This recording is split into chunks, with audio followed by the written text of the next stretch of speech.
Good evening, everyone. Welcome and thank you for joining us for this 3-day symposium. Do come over the next 2 days also. What we're trying to do here is to bring the experience across several domains for both those who have autism as well as the families, and also looking at the larger perspective. So over the 3 days, we will be covering a range of topics, and I would just like to give you a brief introduction about it. Autism is something that has been studied for now nearly about 80 plus years. What was once considered a very rare disorder, something very unique in the 1940s, identified parallelly by Leo Kanner and Hans Asperger, it was considered an extremely rare disorder. But over the last 80 years, things have changed enormously. From being 1 in 10,000, we are now talking about the incidence being 1 in about 40 to 50 children. And that is a huge, steep upward curve. So given that, and given what we have experienced regarding autism and the changes that have come about in our perception,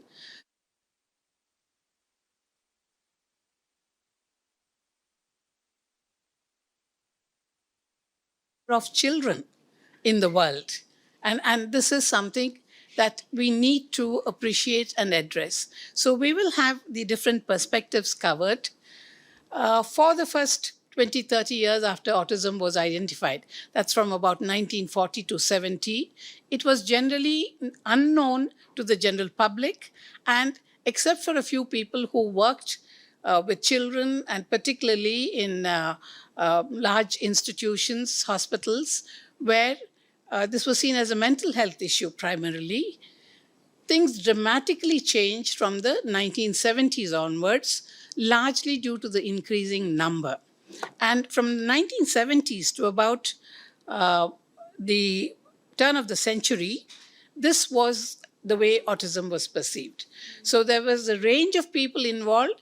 Each one looked at a certain aspect and thought that was autism.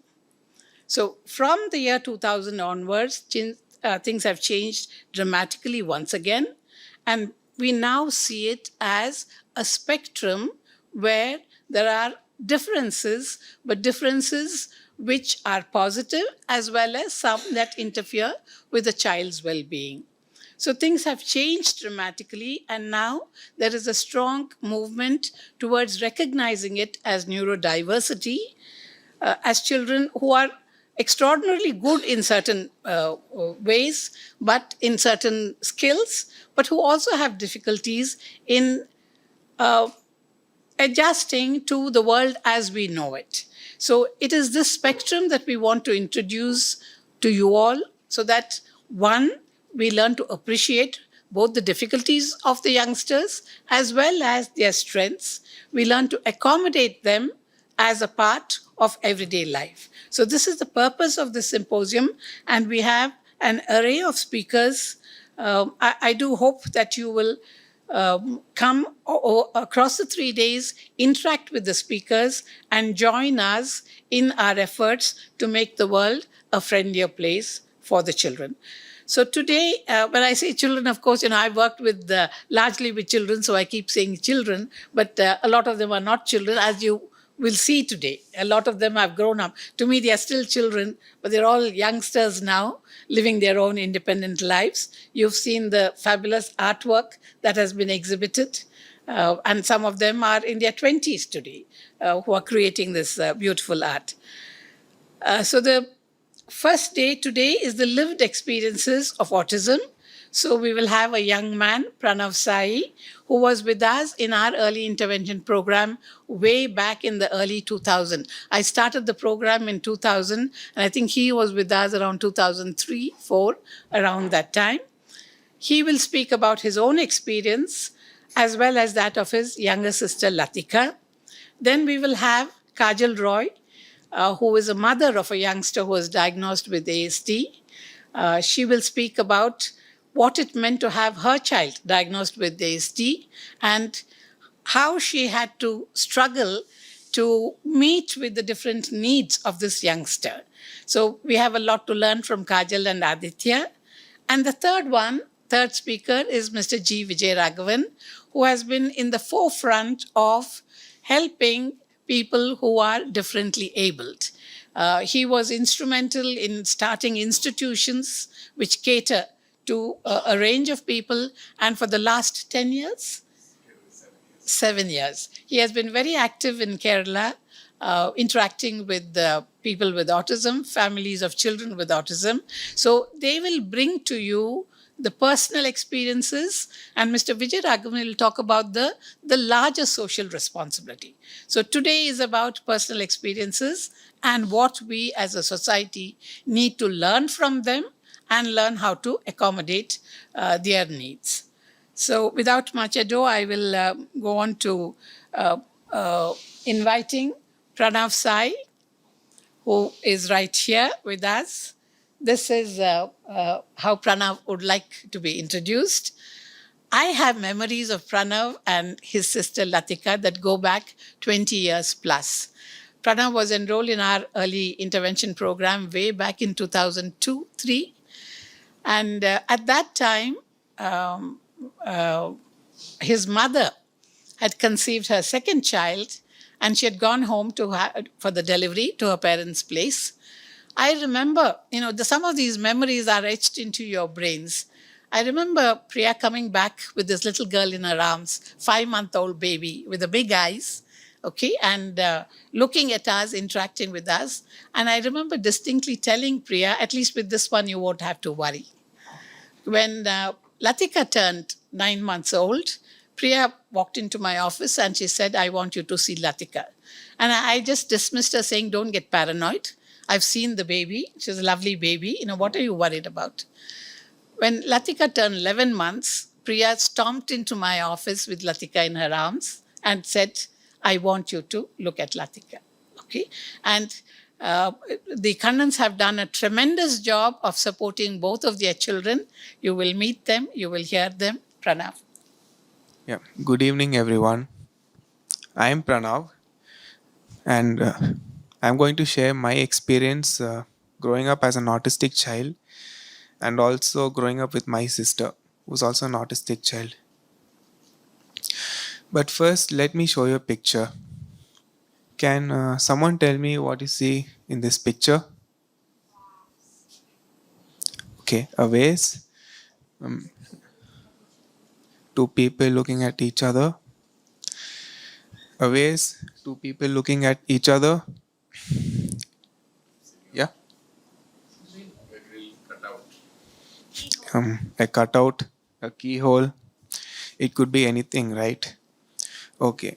Now, can you tell me what you see here? Yeah, it's the same thing on the table, but I want you guys to look at there. Like, tell me any one word you see. Yes. It could be. It could be no. Okay. So let's have a look at the reality.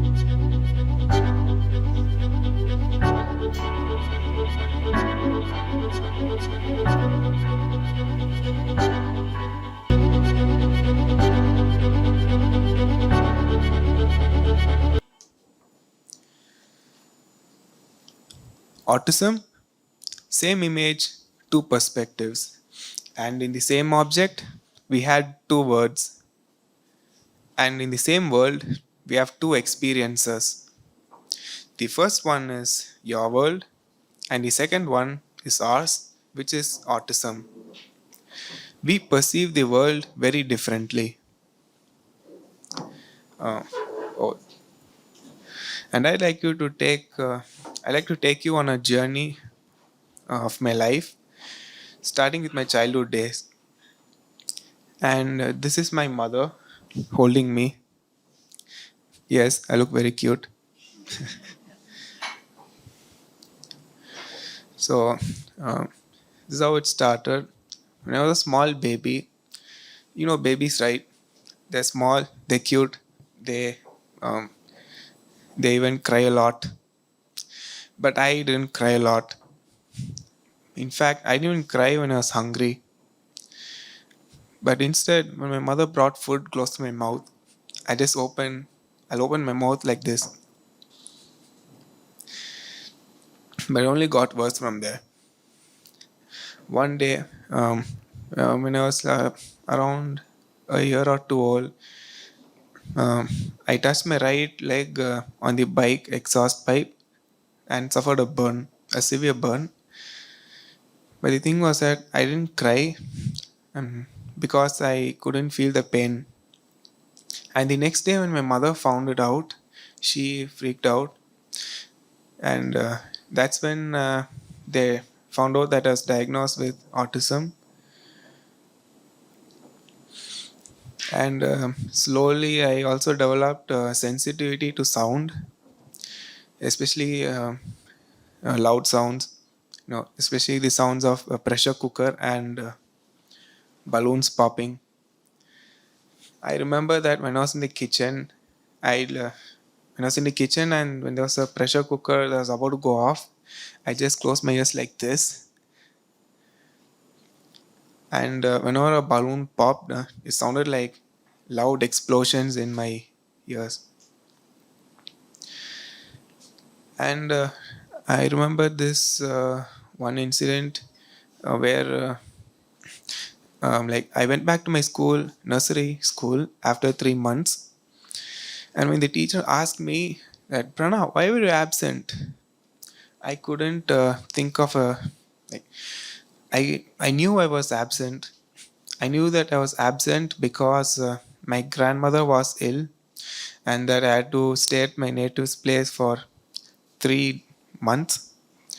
But I know how to express it.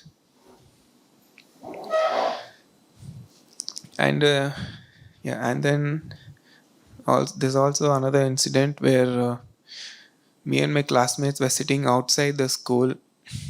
I was still in nursery that time, and I kept my chocolate. I kept my 5 rupee wala Milky Bar. Like it was as long as this. Yeah, I kept that in my right pocket, and then I suddenly noticed that my chocolate was missing. But that time I couldn't, I didn't know what to do, so I kept crying, and after a while I asked my teacher for my chocolate. I asked everyone where's my chocolate. They didn't give, but I couldn't get it back. Instead, my teacher brought me another chocolate, so I should really thank her for that. So, so there are a few things that we can take from my experience. The first one was that I was unable to express hunger, pain, or any other feelings. Well, I couldn't even cry when I was hungry. I was not able to communicate with others.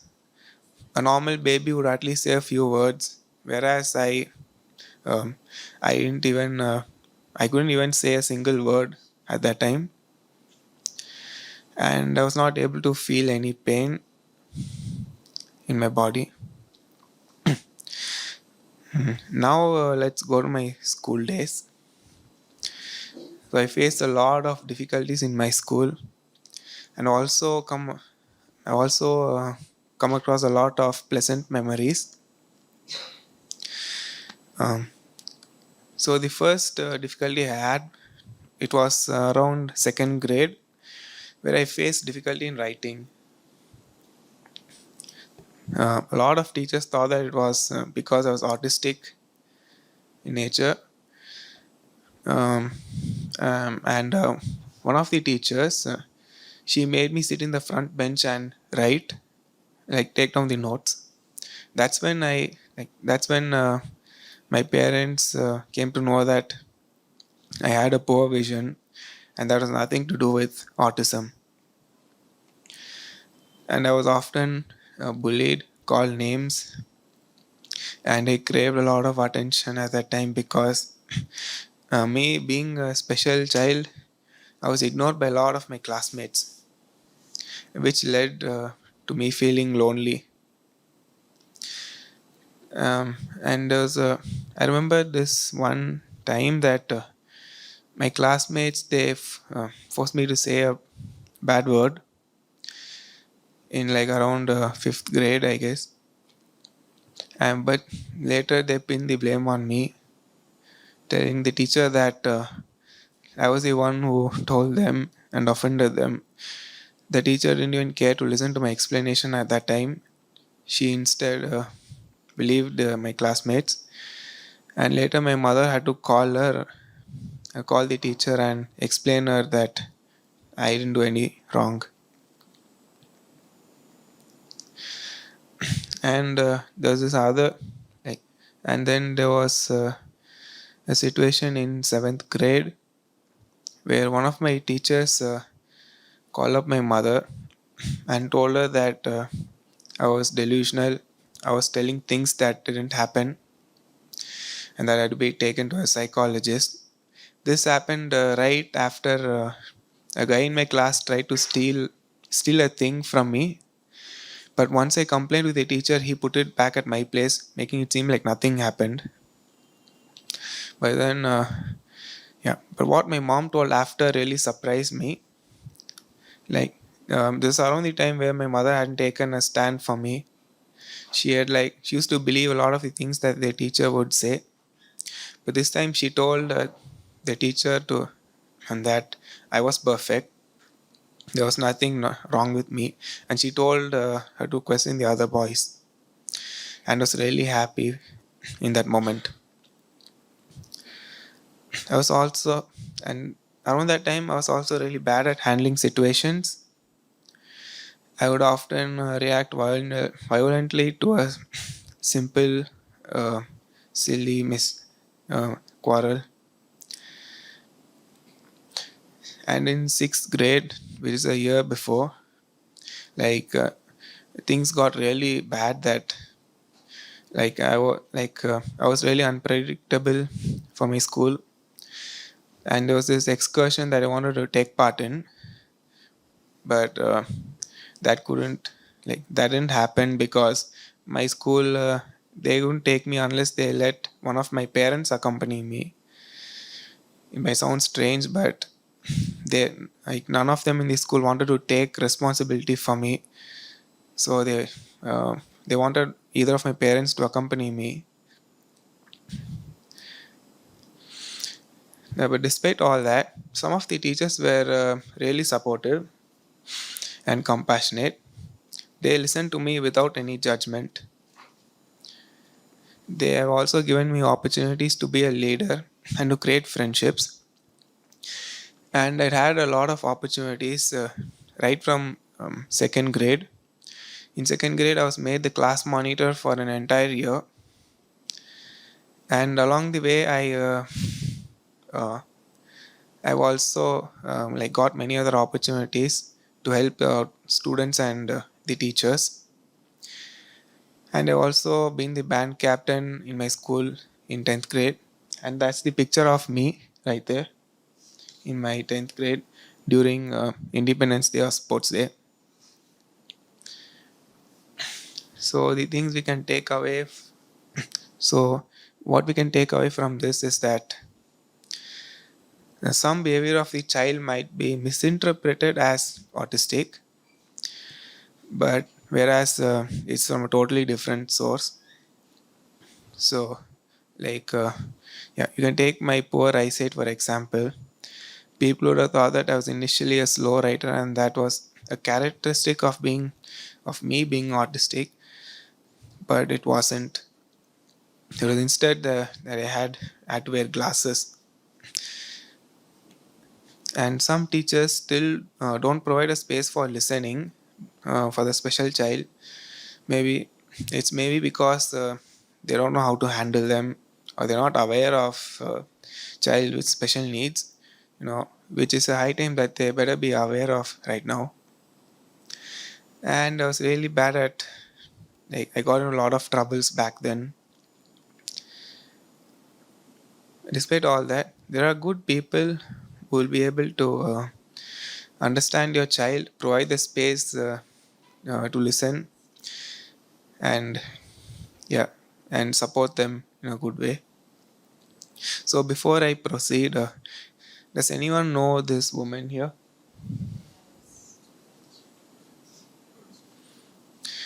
Yeah, it's Florence Nightingale, also known as Lady with a Lamp. She is the one who founded professional nursing and also healed a lot, and also healed a lot of wounded soldiers in the 19th century during the Victorian era. So just like her, there are a lot of people with the lamp who have healed me throughout my life. First, starting with my mother. My mother stood up for me at times, even when others did not. Right from my birth, she had so much love for me, and she didn't let go of me. She didn't give up on me. She had she spent a lot of time with me. She had taken me to a lot of well, she had taken me around the city to find the best school for me, and a lot of school had sadly rejected me, but she didn't give up on me, and she took me to therapy sessions just to make sure that I overcome this difficulty which I have. And my father was also very supportive. And my father was also very supportive, both financially and in other ways.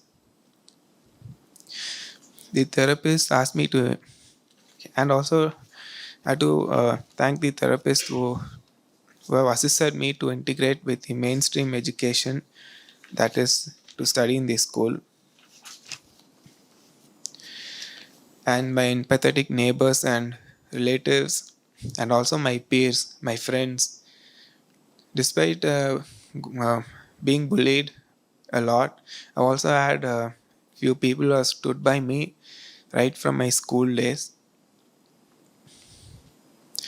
And the last praise should be uh, I should praise the teachers and the management, school management, who have provided me a lot of support. And okay, there's also one thing that one slide that I just added today, which has not been added there. It was supposed to come before this one, so yeah, let me tell that. It was supposed to be a slide. I mean, I was supposed to explain about me transforming myself. Yeah, so um, so like around seventh or eighth grade, I started working on myself, improving my confidence and personality. Um, well, me not being able to go for the trip in the sixth grade, well, that was a turning point in my life. Since then, I've been aware of my actions, and yeah, I made sure that like I don't react much.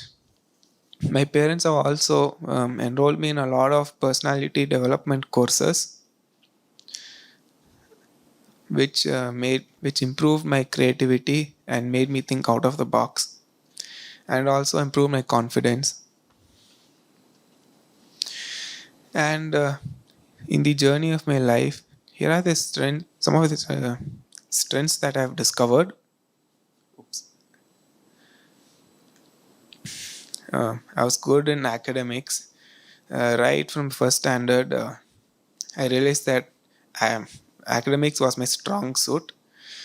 I actually grasped the concepts really well, especially in physics and math, and they're my favorite subjects.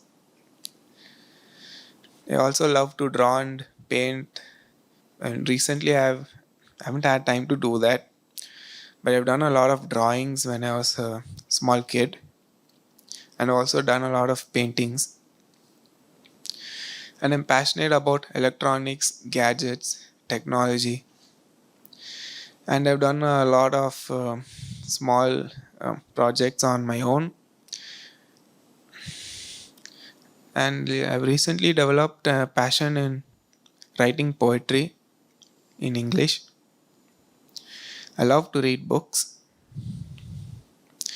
and I have a keen interest in fitness, which also made me participate in some 5 kilometer marathons. And right now I'm going to the gym and I'm being regular at it. Um, and right now I'd like to read a poem to all of you. One of my poems. This is a poem that I had written during the Women's Day of this year, and is dedicated to all the hardworking women out here and out in the world. To all the women who give their best despite facing the worst. To all those who navigate life through the storms with an unflinching determination. To those who make a difference in the world despite facing a lot of hardships. To work all day and night at office and home. To all the mothers, sisters, and partners who shower us with your undying love. To those women who bring warmth and comfort to everyone around you. This world would cease to exist without you all.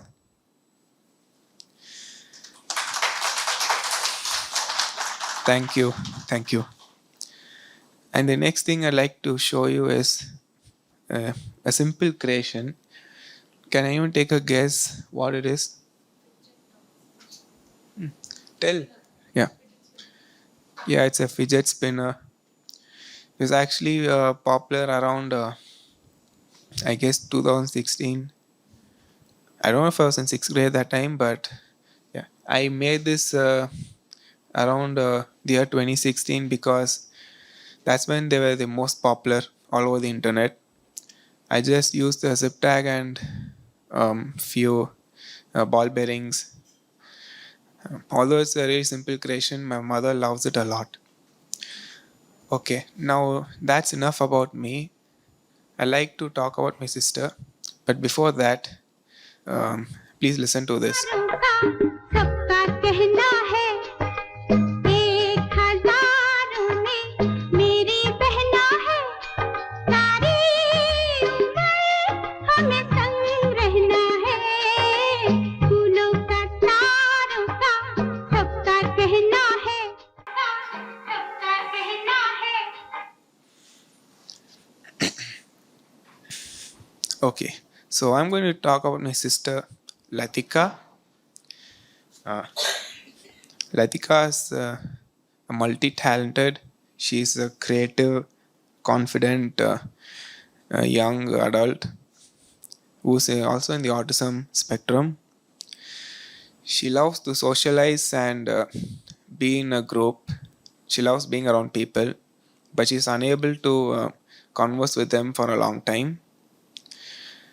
She's a really keen observer and observes what's happening around her. She's done various stage performances. She's done singing, dancing, and she's won a lot of competitions and prizes for it. Traveling and watching movies are some of the things she loves to do.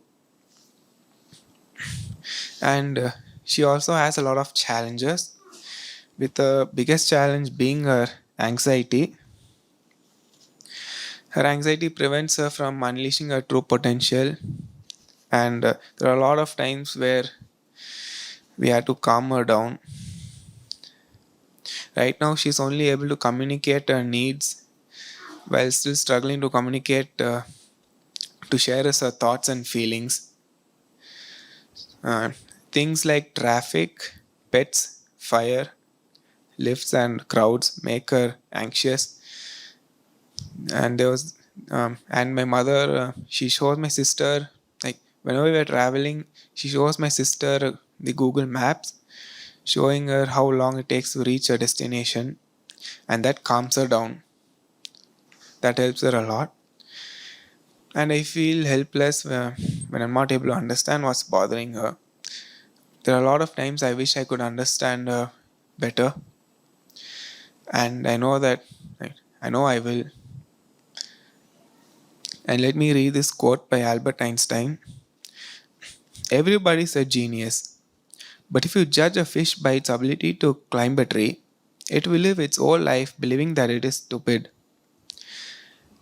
So, in the same way, my sister shouldn't be judged by what she cannot do, but rather by what she can do. And she's a really gifted child. From, uh, from being a great singer who understands the nuances of the music on her own, to dancing so confidently on the stage, she, she sets the stage on fire by just the sheer confidence. Her exceptional calendric memory is also to be noted, as she can tell the day of any given date in any year.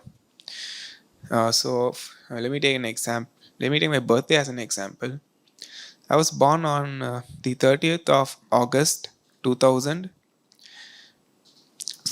which is a Wednesday. So if I just tell her the date and tell her to tell the day, she'll tell Wednesday. Eh, and I've never seen anyone else with such a talent. She's currently pursuing multimedia. She's working on Adobe Photoshop, Illustrator, and video editing. And the one thing I really like about my sister is that she puts a full effort, like she puts a full dedication into whatever she's doing, provided that she likes doing that. So here's my commitment. I will do my best to support her, and I know that she has a successful future.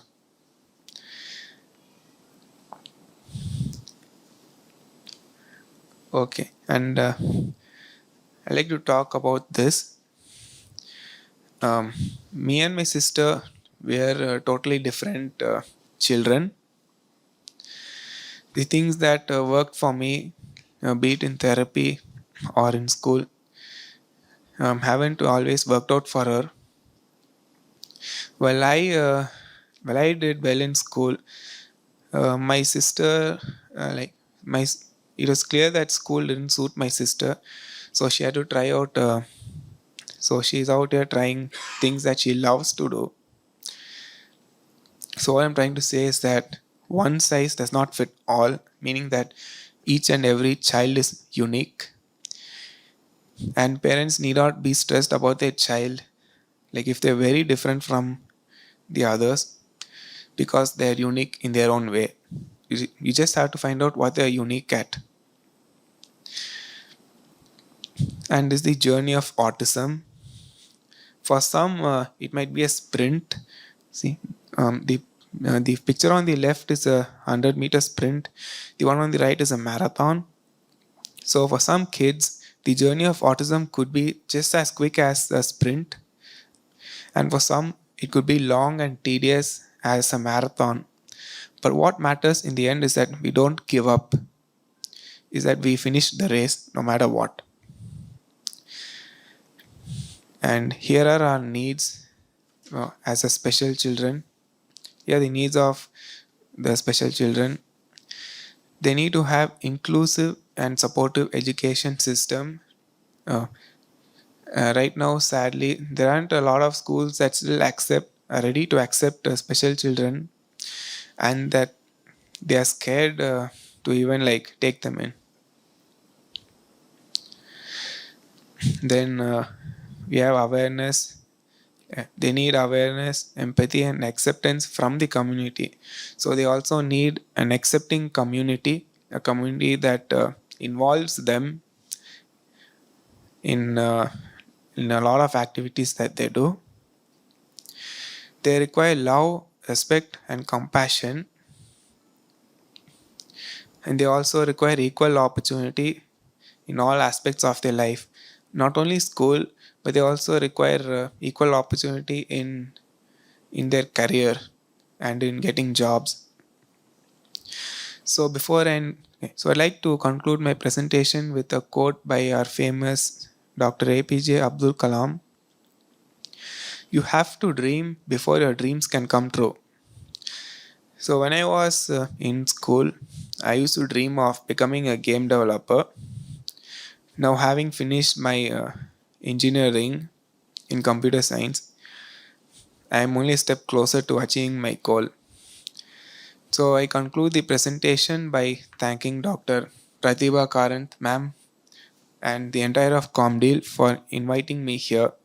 And I thank you wonderful audience for bearing me for 29 minutes. Thank you.